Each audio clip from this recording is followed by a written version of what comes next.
এদিকে বৃষ্টি থামার কোনো লক্ষণ দেখছি না। কি যে করি। আজও তোমার রাজসভায় যেতে দেরি হয়ে যাবে গো। আগে দেখো সভায় যেতে পারি কিনা, ভিজে গেলেই অসুখে পড়বো। অরণ, রোজ রান্না করো। আমি বলছি বৃষ্টি থামবে বলে মনে হয় না। বাড়ি ভেঙে গেল গো। হায় হায় হায় হায়। গিন্নি একটু চুপ করো দেখিনি। কুটি ঢুকে এসো বলছি। কত মুছলে সেগুলো যাবে। একটু কমলো বলে মনে হচ্ছে না? আমি বাপের বাড়ি চলে যাব। এমনি খালি এক কথা, কিচ্ছু বুঝি না না। এই বাড়ি সারিয়ে কোনো লাভ নেই। বহুদিনের শখ একটা দোতলা বাড়ি। বাবা, বহুদিনের শখ।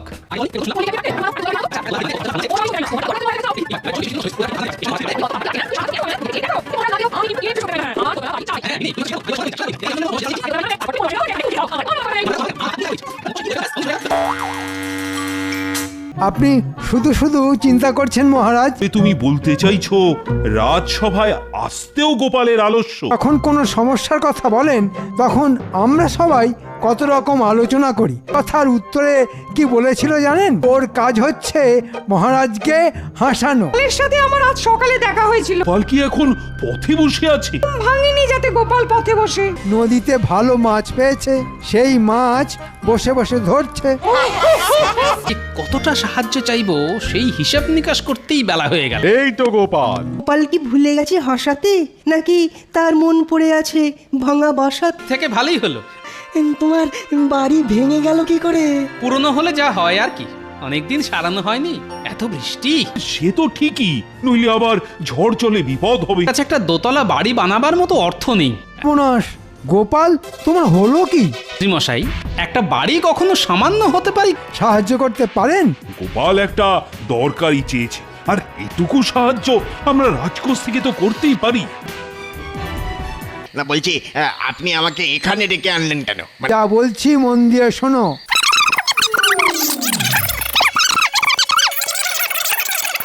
মহারাজকে বলবে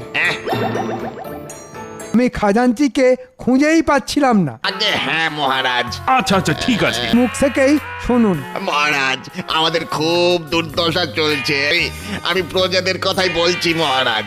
আহা, দেখেছেন মহারাজ, দেখেছেন কি অসামান্য দেশভক্তি। সব হলো মন্ত্রীর শয়তানি। বলবো, আপনি নিশ্চয়ই জানেন কৃষ্ণনগরে কি পরিমাণ বৃষ্টি হয়েছে। আর এই মাটির বাড়িও নদীর বুকে তলিয়ে যাবে। তোমাকে তো আমি বহুদিন আগেই আমার দরবারে চেয়েছিলাম।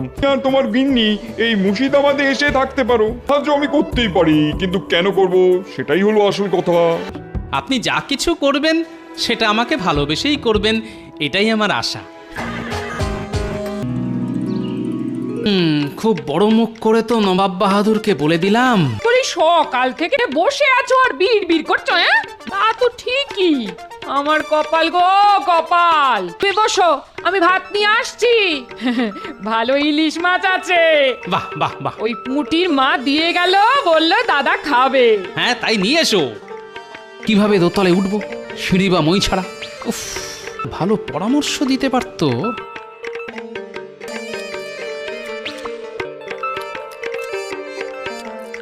যা বলি তাই শোনে। বাহ, তাহলে তো বেশ। উপযুক্ত পারিশ্রমিক পেলে চঞ্চল শান্ত থাকবেই। আমি নিয়ে চিন্তা করতে হবে না। আজ্ঞে হুজুর, যথা আজ্ঞা।